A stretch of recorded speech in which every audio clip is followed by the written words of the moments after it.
Hello മക്കളെ, CUT-യുമായി ബന്ധപ്പെട്ടുള്ള വളരെ പ്രധാനപ്പെട്ട ഒരു വീഡിയോ ആണ് ഇപ്പോൾ ചെയ്യുന്നത്. നിങ്ങൾക്ക് എല്ലാവർക്കും അറിയാവുന്ന പോലെ തന്നെ CUT എക്സാമിനേഷൻ 2025 നിങ്ങൾക്ക് സെൻട്രൽ യൂണിവേഴ്സിറ്റിയിലേക്ക് എത്താൻ ആവശ്യമായിട്ട് എഴുതേണ്ട പ്രവേശന പരീക്ഷയാണ്. അതിനുള്ള ഒരു കംപ്ലീറ്റ് റോഡ് മാപ്പാണ് ഞാൻ അവതരിപ്പിക്കാൻ വേണ്ടി പോകുന്നത്. ഫെബ്രുവരി മാസം അവസാനിച്ചു, ഇനി മാർച്ച് അതുപോലെ തന്നെ ഏപ്രിൽ മെയ് മാസത്തിൻ്റെ പകുതി വരെയൊക്കെയാണ് നമുക്ക് CUT എക്സാമിനേഷന് സമയം ഉണ്ടാവുക. അതിനുള്ളിൽ നിങ്ങൾ എങ്ങനെയാണ് നിങ്ങളുടെ ഒരു പ്രിപ്പറേഷൻ കൊണ്ടുപോകേണ്ടത്? സ്വാഭാവികമായിട്ടും നിങ്ങളെ സംബന്ധിച്ചിടത്തോളം നിങ്ങൾക്ക് ഒരുപാട് പ്രയോറിറ്റീസ് ഉണ്ടാവാൻ സാധ്യതയുണ്ട്. അതിൻ്റെ കൂടെ തന്നെ നിങ്ങൾക്ക് എങ്ങനെയാണ് CUT-ക്ക് കൂടി പ്രിപ്പയർ ചെയ്യാൻ പറ്റുക എന്നുള്ളതിനെ കുറിച്ചാണ് നമ്മൾ സംസാരിക്കുന്നത്.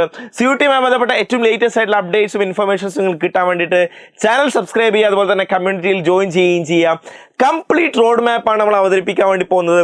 CUT എക്സാമിനേഷൻ എന്ന് പറയുന്നത് നിങ്ങൾക്ക് നേരത്തെ പറഞ്ഞതുപോലെ തന്നെ ഇന്ത്യയിലെ ടോപ്പ് മോസ്റ്റ് സെൻട്രൽ യൂണിവേഴ്സിറ്റിയിലേക്ക്, ഡൽഹി യൂണിവേഴ്സിറ്റിയിലേക്ക്, അതുപോലെ തന്നെ JNU, Jamia Millia Islamia, Aligarh Muslim university, Hyderabad university, Pondicherry university, English and foreign languages university തുടങ്ങിയിട്ടുള്ള പ്രധാനപ്പെട്ട സെൻട്രൽ യൂണിവേഴ്സിറ്റിയിലേക്കും മറ്റ് സ്റ്റേറ്റ് പ്രൈവറ്റ് ഡീംഡ് യൂണിവേഴ്സിറ്റികളിലേക്കും നടക്കുന്ന എൻട്രൻസ് എക്സാമിനേഷൻ ആണ്. സ്വാഭാവികമായിട്ട് നിങ്ങൾക്ക് അതുമായി ബന്ധപ്പെട്ടുള്ള ഒരു കംപ്ലീറ്റ് റോഡ് മാപ്പാണ് അവതരിപ്പിക്കാൻ വേണ്ടി പോകുന്നത്. ആദ്യം തന്നെ നിങ്ങൾ മനസ്സിലാക്കേണ്ട സംഗതി എന്താണെന്ന് വെച്ച് കഴിഞ്ഞാൽ, നമ്മുടെ മുമ്പിൽ പ്രധാനപ്പെട്ട ചില സമയങ്ങളാണ് കടന്നുപോയിക്കൊണ്ടിരിക്കുന്നത്. അതുകൊണ്ട് തന്നെ ഈ പറയുന്ന കാര്യങ്ങൾ നിങ്ങൾ ശ്രദ്ധിച്ചു കേട്ട് കഴിഞ്ഞാൽ നിങ്ങളെ സംബന്ധിച്ചിടത്തോളം വളരെ പ്രധാനപ്പെട്ട കാര്യങ്ങൾ ചെയ്യാൻ വേണ്ടി പറ്റുന്നതാണ്. അതുകൊണ്ട് നിങ്ങൾ ഈ ഒരു റോഡ് മാപ്പ് കൃത്യമായിട്ട് ഫോളോ ചെയ്യാൻ വേണ്ടി ശ്രദ്ധിക്കുക. അതിനനുസരിച്ചായിരിക്കും നിങ്ങൾക്ക് ഏറ്റവും മികച്ച കോളേജിലും ഏറ്റവും ടോപ്പ് യൂണിവേഴ്സിറ്റിയിലും അഡ്മിഷൻ നേടാൻ വേണ്ടി സാധിക്കുക എന്നതാണ് നിങ്ങൾ മനസ്സിലാക്കേണ്ടത്. അതുകൊണ്ട് ആദ്യം നിങ്ങൾ ചെയ്യേണ്ടത് എന്താണ്, ഇതിൻ്റെ ഒരു പാറ്റേൺ എന്നുള്ളത് മനസ്സിലാക്കുക എന്നുള്ളതാണ്. നമുക്ക് 3 സെക്ഷനുകൾ വരുന്നുണ്ട്. സെക്ഷൻ 1 എന്ന് പറയുന്നത് ലാംഗ്വേജ് ഏരിയയാണ്. ലാംഗ്വേജ് ഏരിയയിൽ നിങ്ങളെ സംബന്ധിച്ചിടത്തോളം നിങ്ങൾ ഏറ്റവും സ്ട്രോങ് ആയിട്ടുള്ള ഒരു ഏരിയ ആവാൻ ഒരു പക്ഷേ സാധ്യതയുണ്ട്. ഇംഗ്ലീഷ് നിങ്ങൾക്ക് എഴുതേണ്ട ഒരു പേപ്പർ ആയിരിക്കും. രണ്ടാമത്തെ സെക്ഷൻ വെരി ഇമ്പോർട്ടൻ്റ് ആണ്. ഈ സെക്ഷൻ വളരെ പ്രധാനപ്പെട്ട സെക്ഷനാണ്. ഇവിടെയാണ് നിങ്ങളുടെ ഡൊമൈൻ സബ്ജക്റ്റുകൾ വരുന്നത്. മൂന്നാമത്തെ സെക്ഷൻ എന്ന് പറയുന്നത് ജനറൽ ആപ്റ്റിറ്റ്യൂഡ് ടെസ്റ്റ് ആണ്. ഇതും ഇമ്പോർട്ടൻ്റ് ആണ്. അതുകൊണ്ട് തന്നെ ഈ പറയുന്ന 3 ഏരിയകളെ കുറിച്ചും അറിഞ്ഞിരിക്കുക. നമ്മൾ ആദ്യം എക്സാമിനേഷൻ്റെ ഒരു സിസ്റ്റം എങ്ങനെയാണ്, പാറ്റേൺ എങ്ങനെയാണ് എന്ന് അറിഞ്ഞിരിക്കുക പ്രധാനപ്പെട്ടതാണ്. ഡീറ്റെയിൽ ആയി നോക്കുകയാണെങ്കിൽ സെക്ഷൻ 1 ലാംഗ്വേജ് ആണ് വരുന്നത്. മിക്കവാറും നിങ്ങൾ എഴുതുന്ന പേപ്പർ എന്ന് പറയുന്നത് ഇംഗ്ലീഷ് ആയിരിക്കും. ഒരുപക്ഷെ നിങ്ങളുടെ ഒരു ഓപ്ഷൻ എന്നുള്ള സ്വഭാവത്തിൽ മലയാളം എഴുതിയിരിക്കുക. മലയാളം നിങ്ങൾ പ്രിഫർ ചെയ്യാതിരിക്കുന്നതാണ് നല്ലത്. കാരണം നിങ്ങൾക്ക് കൂടുതൽ ഓപ്പർച്യൂണിറ്റി പ്രൊവൈഡ് ചെയ്യുന്ന സബ്ജക്റ്റ് എന്ന് പറയുന്നത് ഇംഗ്ലീഷ് ആയിരിക്കും. അതുകൊണ്ട് നിങ്ങൾ ഇംഗ്ലീഷ് എടുക്കുക. അതിൽ തന്നെ നിങ്ങൾക്ക് ഈ 13 ഭാഷകളിലും എക്സാമിനേഷൻ എഴുതാനുള്ള പോസിബിലിറ്റി ഉണ്ടാവും എന്നുള്ള കാര്യം കൂടി നിങ്ങൾ പ്രത്യേകം ശ്രദ്ധിക്കുക. അത് നിങ്ങൾക്ക് വേണമെങ്കിൽ മലയാളം ഓപ്റ്റ് ചെയ്യാം. അതായത് ക്വസ്റ്റ്യൻ പേപ്പറിലെ ലാംഗ്വേജ് നിങ്ങൾക്ക് മലയാളത്തിൽ ചോദ്യം കിട്ടണമെന്നുണ്ടെങ്കിൽ ഇംഗ്ലീഷും മലയാളത്തിലും ക്വസ്റ്റ്യൻ പേപ്പർ കിട്ടുന്ന സ്വഭാവത്തിലുള്ള ഓപ്ഷൻസ് നിങ്ങൾക്ക് സെലക്ട് ചെയ്യാൻ വേണ്ടി പറ്റും. അതിൽ നിങ്ങൾക്ക് ഓപ്ഷൻസ് സെലക്ട് ചെയ്യാവുന്നതാണ്. അതിനുശേഷം രണ്ടാമത്തെ സെക്ഷൻ വളരെ പ്രധാനപ്പെട്ടതാണ്. രണ്ടാമത്തെ സെക്ഷൻ നിങ്ങളുടെ ഡൊമൈൻ സ്പെസിഫിക് സബ്ജക്റ്റ് ആണ്. 23 ഡൊമൈൻ സ്പെസിഫിക് സബ്ജക്റ്റുകൾ നിങ്ങൾക്ക് കാണാൻ വേണ്ടി സാധിക്കും. ഈ ഡൊമൈൻ സബ്ജക്റ്റുകളിൽ നിന്നും നിങ്ങൾ ഏത് യൂണിവേഴ്സിറ്റിയാണോ ഉദ്ദേശിക്കുന്നത് ആ യൂണിവേഴ്സിറ്റികൾക്ക് അനുസരിച്ചുള്ള സബ്ജക്റ്റുകൾ സെലക്ട് ചെയ്യുക. ഉദാഹരണത്തിന് സംബന്ധിച്ചിടത്തോളം നിങ്ങൾക്ക് കെമിസ്ട്രിയാണ് നിങ്ങൾ ഉദ്ദേശിക്കുന്നതെങ്കിൽ കെമിസ്ട്രി പഠിക്കുന്ന ആളെ സംബന്ധിച്ചിടത്തോളം ഫിസിക്സും കെമിസ്ട്രിയും മാത്സും ആയിരിക്കും എഴുതേണ്ടി വരിക. സോഷ്യോളജി പഠിക്കാൻ ഉദ്ദേശിക്കുന്ന ഒരു കുട്ടിയെ സംബന്ധിച്ചിടത്തോളം ഒരുപക്ഷെ സോഷ്യോളജിയും ഹിസ്റ്ററിയും പൊളിറ്റിക്കൽ സയൻസും ഇംഗ്ലീഷും ജനറൽ ടെസ്റ്റും എഴുതേണ്ടി വരും. ഒരുപക്ഷെ BBA പഠിക്കാൻ ഉദ്ദേശിക്കുന്ന ഒരു കുട്ടിയെ സംബന്ധിച്ചിടത്തോളം ജനറൽ ടെസ്റ്റ് മാത്രം എഴുതിയാൽ മതിയാവും. അപ്പോൾ നിങ്ങൾ ഏതാണോ യൂണിവേഴ്സിറ്റി നിങ്ങൾ ഉദ്ദേശിക്കുന്നത്, ഏതാണോ കോഴ്സ് നിങ്ങൾ ഉദ്ദേശിക്കുന്നത് ആ കോഴ്സിനനുസരിച്ച് പ്രിഫറൻസ് കൊടുക്കുക എന്നുള്ളതാണ്.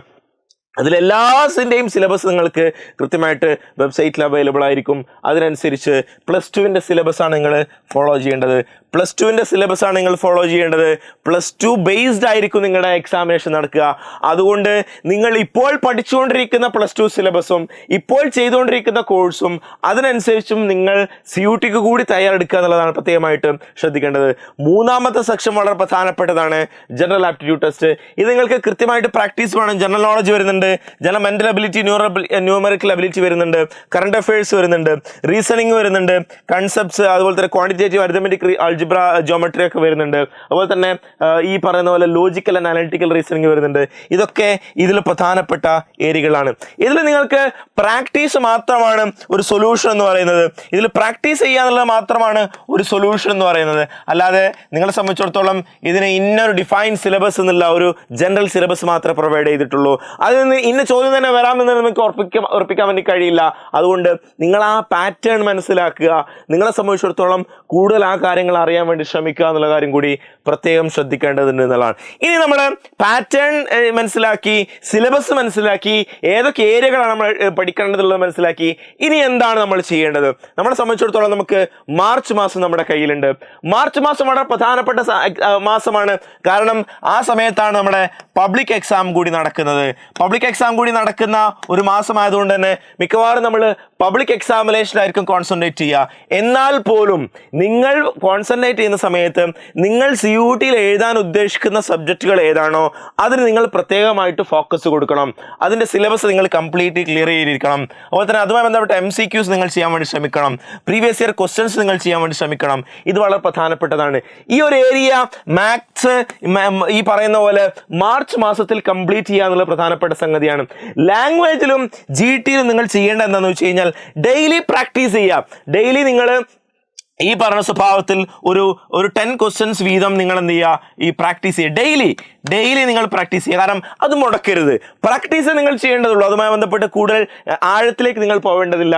പ്രാക്ടീസ് ചെയ്യുക. കാരണം ഇത് മുടക്കാൻ പാടില്ല. കാരണം ലാംഗ്വേജിലും ജനറൽ ആപ്റ്റിറ്റ്യൂഡ് ടെസ്റ്റിലും പ്രാക്ടീസാണ് ഏറ്റവും ഇമ്പോർട്ടൻറ്റ്. ഡെയിലി പ്രാക്ടീസ് ചെയ്യാന്ന് വെച്ച് കഴിഞ്ഞാൽ മാർച്ച് മാസം 31 ദിവസവും നിങ്ങൾ പ്രാക്ടീസ് ചെയ്യുക എന്നുള്ളതാണ്. അതിന് മുടക്കം വരുത്താതിരിക്കുക എന്നുള്ളതാണ്. കാരണം എൻട്രൻസ് എക്സാമിനേഷൻ പ്രിപ്പറേഷനിൽ കൺസിസ്റ്റൻസി വളരെ പ്രധാനപ്പെട്ടതാണ്. നമ്മൾ ഇന്ന് തുടങ്ങി പിന്നെ ഇനി കുറച്ച് ദിവസം കഴിഞ്ഞിട്ട് പിന്നെ തുടങ്ങാമെന്നുള്ള സ്വഭാവത്തിലല്ല. അല്ലെങ്കിൽ കുറച്ച് ദിവസം കൂടി കഴിഞ്ഞിട്ട് പ്രൊക്രാസ്റ്റിനേഷൻ നമ്മൾ സാധാരണഗതിയിൽ പറയാറുണ്ട്. നീട്ടിവെക്കാനുള്ള ടെൻഡൻസി കൂടുതലായിരിക്കും. അതിനുള്ള സാധ്യത നിങ്ങൾ കൊടുക്കരുത്. ഡെയിലി നിങ്ങൾ ചെയ്യുക. ഈ പറയുന്ന ഡെയിലി പ്രാക്ടീസ് ഇമ്പോർട്ടൻ്റ് ആണ്. ഇങ്ങനെ 10 ക്വസ്റ്റ്യൻ എങ്കിൽ 10 ക്വസ്റ്റ്യൻ അത് നിങ്ങളുടെ സാഹചര്യവും സൗകര്യമൊക്കെ അനുസരിച്ച് കൂട്ടാവുന്നതാണ്. അതിൽ നിങ്ങൾ പരമാവധി MCQs പ്രീവിയസ് ഇയർ ക്വസ്റ്റ്യൻസ് ഒക്കെ ചെയ്യാൻ വേണ്ടി ശ്രമിക്കുക. ഡെയിലി പ്രാക്ടീസ് ചെയ്യുക എന്നുള്ളതാണ്. അതുപോലെ തന്നെ മാർച്ച് മാസം കഴിയുന്നതോടുകൂടി കംപ്ലീറ്റ്ലി നിങ്ങൾ ഒരു എൻട്രൻസ് എക്സാമിനേഷൻ ഓറിയന്റേഷനിലേക്ക് കടക്കും. കാരണം നിങ്ങൾ പബ്ലിക് എക്സാമിനേഷൻ കഴിഞ്ഞിട്ടുണ്ടാവും. മാർച്ച് അവസാനത്തോടുകൂടി പബ്ലിക് എക്സാമിനേഷൻ കഴിയും. വീണ്ടും നിങ്ങൾ ഏപ്രിൽ മാസത്തിലേക്ക് കടക്കുന്ന സമയത്ത് April is very important. April വളരെ പ്രധാനപ്പെട്ടതാണെന്ന് കാരണം എന്താണെന്ന് വെച്ചാൽ നമ്മളെ സംബന്ധിച്ചിടത്തോളം ഈ ഒരു 1 മന്ത് എന്ന് പറയുന്നത് നിങ്ങളെ സംബന്ധിച്ചിടത്തോളം വളരെ ക്രൂഷ്യലാണെന്ന് പറയാനുള്ള കാരണം എന്താണെന്ന് വെച്ച് കഴിഞ്ഞാൽ നിങ്ങളൊരു എക്സാമിനേഷൻ ഒക്കെ കഴിഞ്ഞ് പബ്ലിക് എക്സാമിനേഷൻ ഒക്കെ കഴിഞ്ഞ ശേഷമുള്ള ഒരു ഫ്രീ മോഡിലായിരിക്കും പൊതുവേ ഉണ്ടാവുക. അപ്പോൾ നിങ്ങളെ സംബന്ധിച്ചിടത്തോളം പല ഓപ്ഷൻസ്, പല പരിപാടികൾ, പല കല്യാണങ്ങൾ, പല പരിപാടികൾ, ഫംഗ്ഷൻസ്, കാര്യങ്ങളൊക്കെ നടക്കാൻ സാധ്യതയുള്ള ഒരു സമയമാണ്. ആ സമയത്ത് നിങ്ങൾ കോൺസെൻട്രേറ്റ് ചെയ്യേണ്ടത് എന്തിനാണ്? ഈ പറയുന്ന പ്രിപ്പറേഷനാണ്. കാരണം ഇത് പറയാനുള്ള കാരണം എന്താണെന്ന് വെച്ച് കഴിഞ്ഞാൽ ഇപ്പോൾ നിങ്ങൾ സഹിക്കുന്ന ത്യാഗം, ഇപ്പോൾ നിങ്ങൾ ഇടുന്ന എഫേർട്ട് എന്ന് പറയുന്നത് ഭാവിയെ നിങ്ങൾ സുരക്ഷിതമാക്കാൻ വേണ്ടിയിട്ടുള്ളതാണ്. നിങ്ങൾ ഇപ്പോൾ കുറച്ച് കല്യാണത്തിൽ പങ്കെടുത്തില്ലെങ്കിലും പ്രത്യേകിച്ച് ഒന്നും സംഭവിക്കാൻ പോകുന്നില്ല.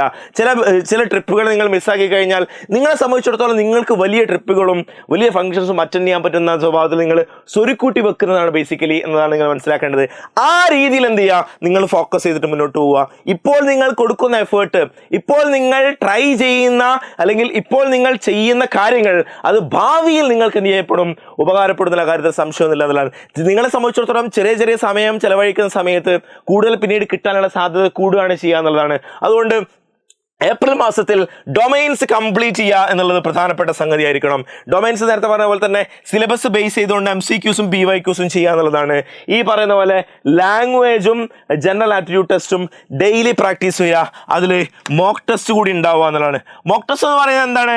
മോക്ക് ടെസ്റ്റ് നിങ്ങളുടെ എക്സാമിനേഷൻ്റെ അതേ പാറ്റേണിൽ, അതായത് ഒരു 50 ക്വസ്റ്റ്യൻസ് നിങ്ങൾ ഡെയിലി ചെയ്യുക. 50 ക്വസ്റ്റ്യൻസ്, അതായത് ഫിസിക്സിന് 50 ക്വസ്റ്റ്യൻസ്, കെമിസ്ട്രിക്ക് 50 ക്വസ്റ്റ്യൻസ്, മാത്സിന് 50 ക്വസ്റ്റ്യൻസ്.